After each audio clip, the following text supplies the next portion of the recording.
Praise the Lord. आप सबको जय मसीह की। मैं परमेश्वर का धन्यवाद देता हूँ आज की सुबह दिखाने के लिए। एक और दिन परमेश्वर ने हम सबके जीवन में जोड़ दिया। हम परमेश्वर को कोटि कोटि धन्यवाद दें। एक नया संदेश लेकर मैं आपका दोस्त पास्टर राज मसीह आपके सम्मुख उपस्थित हूँ। और आज का जो संदेश है वो परमेश्वर के चुप रहने के ऊपर है। अभी बीते दिनों मैंने एक वचन डाला था मणिपुर के ऊपर के क्यों परमेश्वर शांत है, चुप है, मौन है।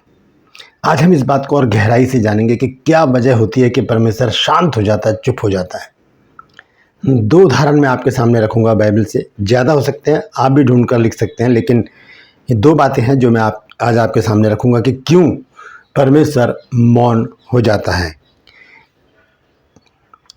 अब जब हम देख रहे हैं कि सताव बढ़ते चले जा रहे हैं, मणिपुर का हाल हम जानते हैं, पाकिस्तान का हाल हम जानते हैं, और भी बहुत सारे क्षेत्र हैं जहाँ पर मसीहों को सताया जा रहा है, मारा जा रहा है, और बहुत ज़्यादा उनके साथ ऐसे काम किए जा रहे हैं जिससे वो विचलित हो जाते हैं। तो हम देखेंगे कि परमेश्वर क्यों मौन रहता है।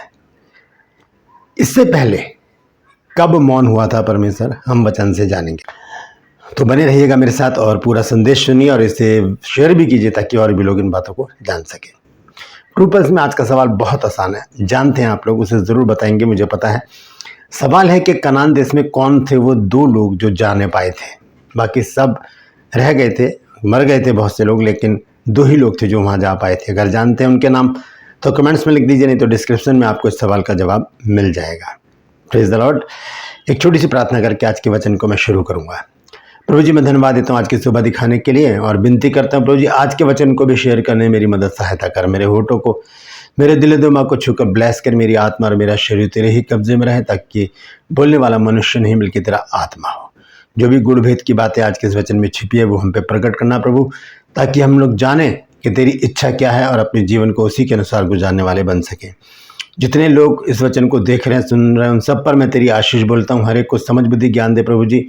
वचन को सुनने के लिए कान ग्रहण करने वाला हृदय, समझने के लिए बुद्धि दे। हर एक के घर से दुख, बीमारी, चिंता, परेशानियाँ, लड़ाई झगड़े, तफरके, मनमुटाव, तलाक, बांझपन, नशा, कर्जा, बेरोजगारी और बीमारियां दूर कर प्रभु। जो लोग खो गए हैं उन्हें घर वापस लेकर आ, ताकि हर एक घर में आनंद मनाया जाए। यीशु के नाम से मांगता हूँ, आमीन। Praise the Lord. तो आइए आज के संदेश को शुरू करेंगे। संदेश है कि कब हुआ था परमेश्वर मौन। अभी परमेश्वर मौन है, शांत है, और एक ऐसा वातावरण है कि हम विचलित हैं, परेशान हैं कि परमेश्वर क्यों हमारी मदद नहीं कर रहा। परमेश्वर कभी भी हमें नहीं छोड़ता। वचन में बार बार लिखा गया है कि मैं ना तुझे छोड़ूंगा ना मैं तुझे कभी त्यागूंगा। तो हम देखते हैं कि परमेश्वर उस समय मौन हो गया था जब एक बड़ी योजना स्वर्ग में बनाई जा रही थी।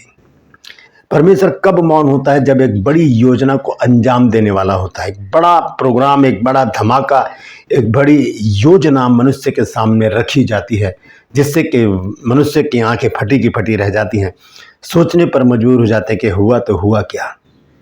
इससे पहले, जैसे कि आज परमेश्वर मौन है, इससे पहले परमेश्वर जब मलाकी की पुस्तक समाप्त होती है तो वहाँ पर परमेश्वर ने 400 साल के लिए अपने आप को शांत कर लिया।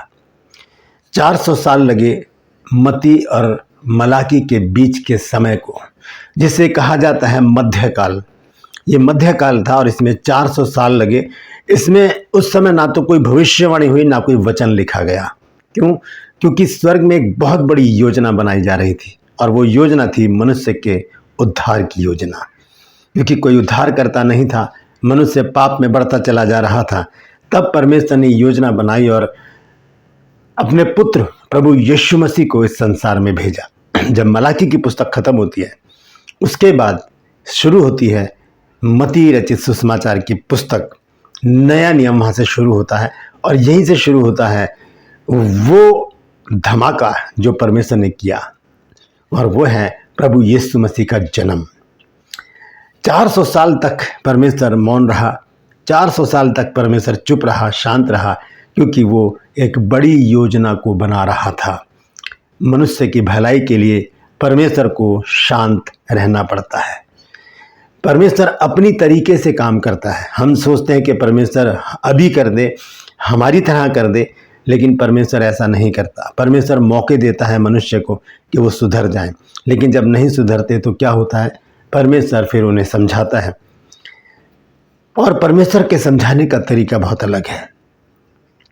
मनुष्य के पाप बढ़ते चले जा रहे थे और परमेश्वर इससे बहुत चिंतित था, क्योंकि परमेश्वर ने वायदा किया था कि मैं अब जल के द्वारा पृथ्वी को नष्ट नहीं करूंगा, क्योंकि पहले के जो लोग थे, जब पाप बढ़ गया था, जब हम उत्पत्ति 6 अध्याय में पढ़ते हैं, तब परमेश्वर ने जल प्रलय के द्वारा पूरे संसार को नष्ट कर दिया था। नूह और उसके परिवार के लोग 8 लोग बचे थे, और उससे फिर दोबारा से संसार शुरू हुआ, लेकिन फिर भी पाप बढ़ता बढ़ता बढ़ता चला गया और आज हम यहाँ तक आ गए हैं। लेकिन मती और मलाकी के बीच का जो समय है वो 400 साल का समय था। 400 साल का समय था वो, और उस समय को कहते हैं मध्यकाल। इस मध्यकाल में परमेश्वर शांत रहा और परमेश्वर ने एक योजना बनाई, मनुष्य के उद्धार की योजना, और अपने पुत्र को संसार में भेजा। और एक वचन हमें मिला, यूहन्ना 3 अध्याय और उसका 16 पद।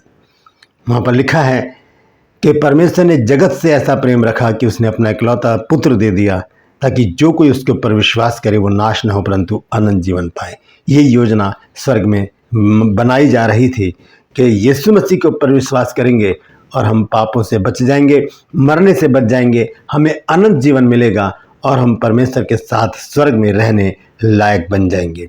इस तरह से परमेश्वर का मौन रहना मेरे और आपके लिए उद्धार का कारण बन गया।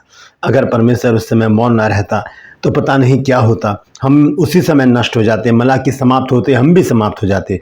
लेकिन परमेश्वर का चुप रहना मेरे और आपके लिए भलाई का कारण बना, उद्धार का कारण बना, और हम उद्धारकर्ता के दर्शन करने पाए, हम उसे देखने पाए, हम उसके जन्म में शरीक होने पाए, हमने उसकी मृत्यु को देखा, उसके जी उठने को देखा, और अब हम उसके आगमन की तैयारी में लगे हैं।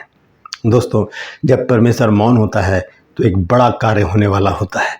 अगर अभी परमेश्वर मौन है, मणिपुर, पाकिस्तान और बहुत सारी जगह जहाँ पर मसीहों को सताया जा रहा है, तो समझ लीजिए एक बहुत बड़ा काम होने वाला है। परमेश्वर एक योजना बना रहा है जिसको वो कार्यान्वित करने में देर नहीं करेगा, और बहुत जल्दी वो हमारे सामने होगी।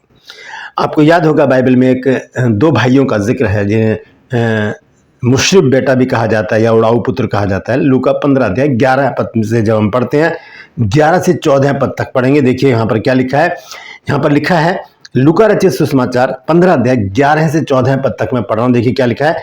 फिर उसने कहा, किसी मनुष्य के 2 पुत्र थे। उनमें से छुटके ने पिता से कहा कि हे पिता, संपत्ति में से जो मेरा भाग है वह मुझे दे दीजिए।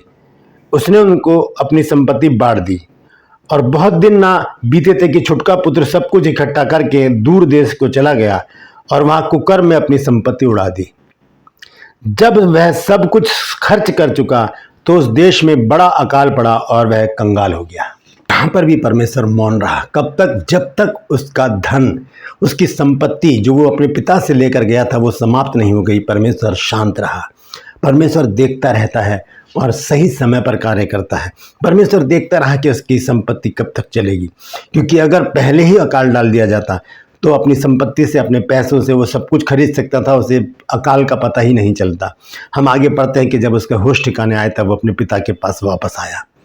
तो परमेश्वर यहाँ पर भी मौन रहा, परमेश्वर यहाँ पर भी शांत रहा और उसे मौका दिया कि वो बदल जाए, लेकिन नहीं बदला। तब परमेश्वर ने वहाँ बड़ा अकाल डाला जिससे कि वो हिल गया, उसका दिमाग हिल गया और उसका होश ठिकाने आया और वो वापस अपने पिता के पास आया। दोस्तों, अगर परमेश्वर आज मौन है, शांत है, तो हम बुड़बुड़ाएं नहीं, कुड़कुड़ाएं नहीं, हम इंतज़ार करें परमेश्वर के बड़े कार्य का। एक बड़ी योजना बनाई जा रही है जिसका खुलासा बहुत जल्दी हमारे सामने होने वाला है। परमेश्वर अपने कार्य में देर करता है, लेकिन वो उसका काम जो होता है वो बहुत ही सॉलिड होता है, बहुत ही पावरफुल होता है, और ऐसा होता है कि हम सोचने पर मजबूर हो जाते हैं कि परमेश्वर ने किस अद्भुत रीति से इस कार्य को किया है। तो अगर आज परमेश्वर मौन है तो समझ लीजिए बहुत जल्दी बहुत कुछ होने वाला है। Praise the Lord. परमेश्वर इन वचनों के द्वारा हम सबको आशीष दे। यदि आज आपने कुछ नया सीखा है तो कमेंट्स में ज़रूर लिखिएगा और इस वचन को शेयर कीजिए ताकि और भी लोग इन बातों को जान सकें।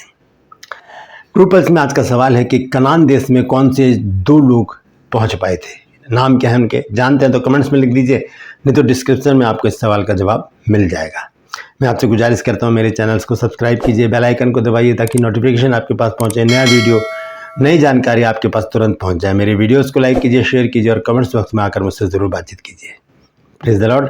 आज के लिए बस इतना ही, फिर मिलूंगा एक नए संदेश के साथ, एक नया वीडियो लेकर। तब तक के लिए मुझे इजाज़त दीजिए, लेकिन अपना और अपनों का ख्याल रखिए और ध्यान रखिए, सोचते रहिए कि परमेश्वर क्यों मौन है, क्योंकि अब एक बड़ा कार्य होने वाला है। Praise the Lord. परमेश्वर आप सबको आशीष दे।